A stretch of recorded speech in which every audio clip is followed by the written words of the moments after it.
All right, next up in section 11.2, we're going to look at problem number 2. Here it says, write a linear relationship for each scenario below. Is the relationship a direct variation? So for part A, it says that at a no-limit sale, 2 cans of cat food cost 98 cents. 15 cans of cat food cost $7.35. Okay, so I've gone ahead and just created a little table here. I'm going to call the number of cans X and the price Y. And so again, 2 cans, right, that's 98 cents. 15 cans is $7.35. Okay, so to solve a problem like this, I actually think it's going to be easier to just start by asking, well, is the relationship a direct variation? And we can check that pretty simply by just going back to what we said in the last video. Y and X, right, the price in the cans will vary directly if the ratio of price to cans is always the same. So we'll go ahead and check that here. Now I have 98 cents. If I divide that by 2, I get 0.49.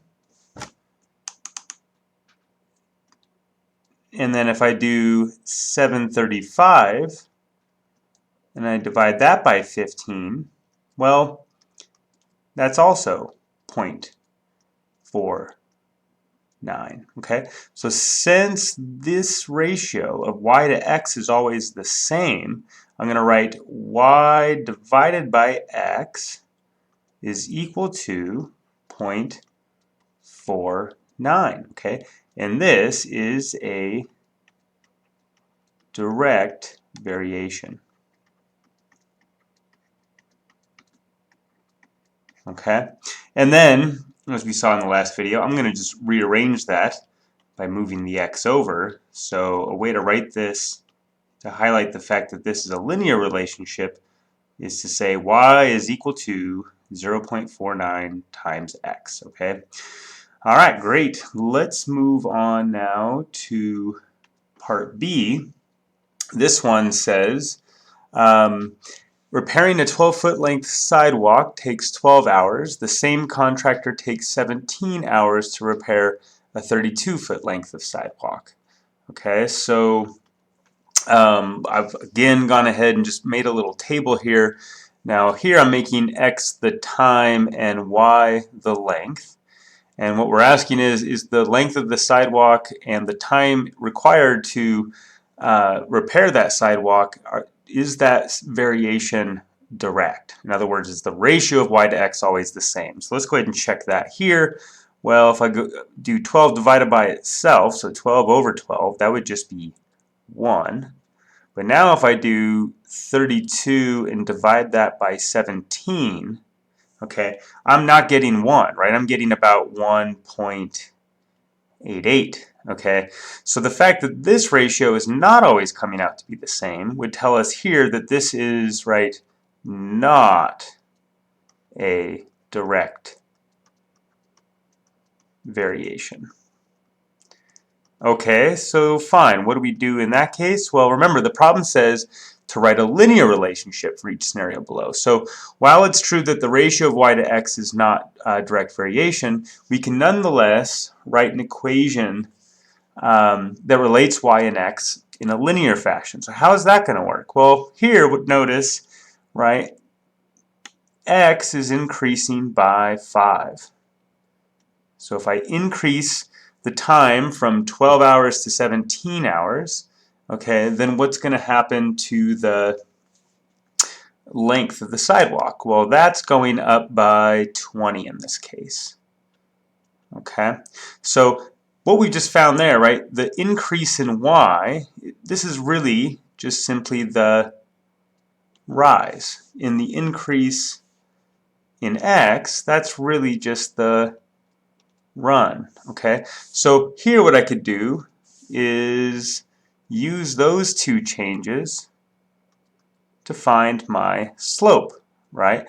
My slope m, as you know, is just the ratio of our rise, which is 20, divided by our run, which is 5. And this simplifies in this scenario simply to 4. Okay? Great. So now what we can say, right, we can come down here and say, all right, look, we now have an equation that says y is equal to m, which is 4, times x, plus, well, b, right? Whatever our y-intercept is. But we don't know b yet, but we can find it. And how can I do that? To find our y-intercept b, what I can do is just use either one of these points. So for example, I could set x to 12 and y to 12 in this equation, and then that would allow me to find b. But I also just as well could plug in 17 for x and 32 for y, and that would give me the same value for b. Okay, so either point will work. I'll go ahead and say plug in just 12, 12, just to make a choice. So if I do that, I'm going to get what? Well, here y is 12 and x is 12. I'll make a little space here. And again, our m is 4. So this is y is 12 equals m, that's 4, times x, that's 12, plus b. All right, great. So now what we can do is go ahead and just solve this equation. So I got 12 is equal to 4 times 12 is 48 plus b.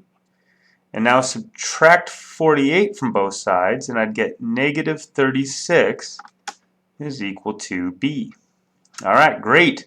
So now with this and with our m equal to 4, you put it all together, and we're going to get this equation, okay? Y is equal to 4x minus 36. Okay, this would be our linear relationship. And again, remember, right, since the ratio to y to x is not always the same, this is not a direct variation. All right, very nice. Let's move on now to part C. This one says tuition and fees are $185 for 2 credit hours and $345 for 4 credit hours. Okay, so again, I've made a little table here. X is credit hours, Y is tuition, and there's our data points. So let's first just do again a quick check. Is this direct variation? So I go ahead and look at the ratio of y to x here, 185 divided by 2, and that's what, 92.5. And then I'll do the same thing here, 345 divided by 4. And does that come out to be the same thing? No, it does not. It comes out to be 86.25. Okay, so again, this is not, right, a direct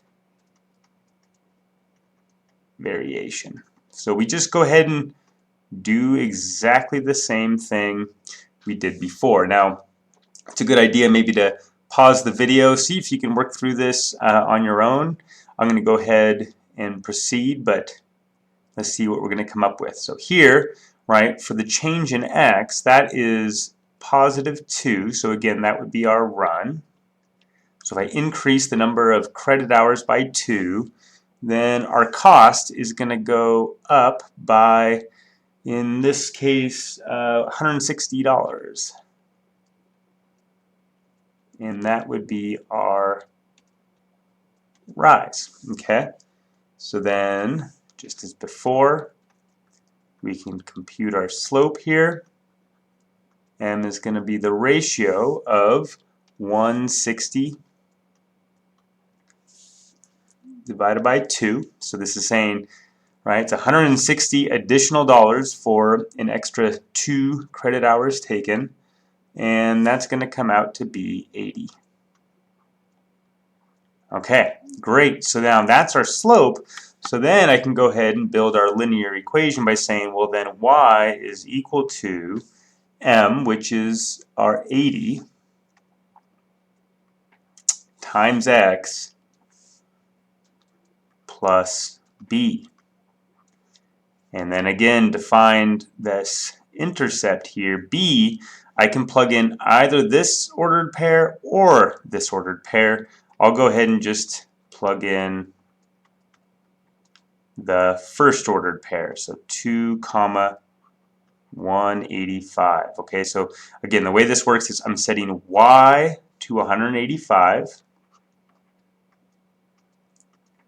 X is going to be 2 plus b, and then that 2 is getting multiplied by my slope, which is 80. All right, great. So now let's go ahead and solve this. So it's 185 is equal to 80 times 2 is 160 plus b. And now subtracting 160, I'm going to get 25 for the value of b. All right, so again, we'll go ahead and put that all together. Y is equal to m, which is 80, x plus our b, which is 25. Now, one thing to keep in mind, really for any of these problems, an easy way to check that this equation is correct, you can just simply plug in the values for x and y to verify that this is doing what you want it to do. So for example, if I set x to 2 here, 80 times 2 is 160, and 160 and 25 will give you the 185, and likewise if you plug in 4. Okay, so that's a really easy way to check that what you've done is correct. All right, very good. And so now let's go ahead and look at the last one here, D. So here we're saying a 10-pound weight stretches a spring 4 inches, and a 15-pound weight stretches the same spring 6 inches. So here I've made weight x and the distance, we're stretching the spring y. And so let's go ahead, just like we've done all the others. First, let's just check, is the ratio of y to x constant? Is it always going to come out to be the same thing? And so I'm going to do 4 divided by 10 here, which is just 0.4. And then 6 divided by 15, oh, well, that also comes out to be 0.4. So this being a constant ratio, right, we would say is so this is direct variation. And we can just immediately write down the relationship. Y divided by x always comes out to be the same thing, 0.4 in this case. So rearranging, this would say y is equal to 0.4x. Great. All right, so that's going to do it for this question. The one thing I do want to say before we end, though, is going back to just these last two parts C and D. Okay, in part C, we saw that the y-intercept b was not 0. In this case, it was 25. So here graphically, I've just plotted our two data points and drawn the line through them. You can see that y-intercept b there is 25. It's not 0. And we saw here, right, that this was not a direct variation, right? So this is not direct. Whereas in this scenario, in D, right, our y-intercept b was 0, and here this was a direct variation. And you can see this visually, right, in the following way. So, for example, if I look at, say, the point 10, 4, the ratio of 4 to 10 you can think of as the ratio of this side length to this side length. This is a 4 to 10 ratio. Okay. Now, if I compare that to, say, the 6 and the 15, right, this is looking at the ratio of 6 to 15. So this should ring some bells from some of the problems we did back in 11.1 on, like, say, the axis ramp, right? These two triangles, right, the orange and the green, are similar triangles, right? And so with similar triangles, we're going to see that corresponding constant ratio, hence, right, this direct variation. What is going wrong here, right, when your y-intercept b is not 0, okay, now we're in this kind of territory, right? So this to this, right, this 2 to 185, okay, notice because there's that little gap there, this ratio will not come out to be the same in this case as, say, this ratio here of 345 to 4, okay? So keep that in mind. That's just a nice visual way. This little gap there, if b is not 0, throws things off and you do not get a direct variation. All right, that'll do it. Thanks.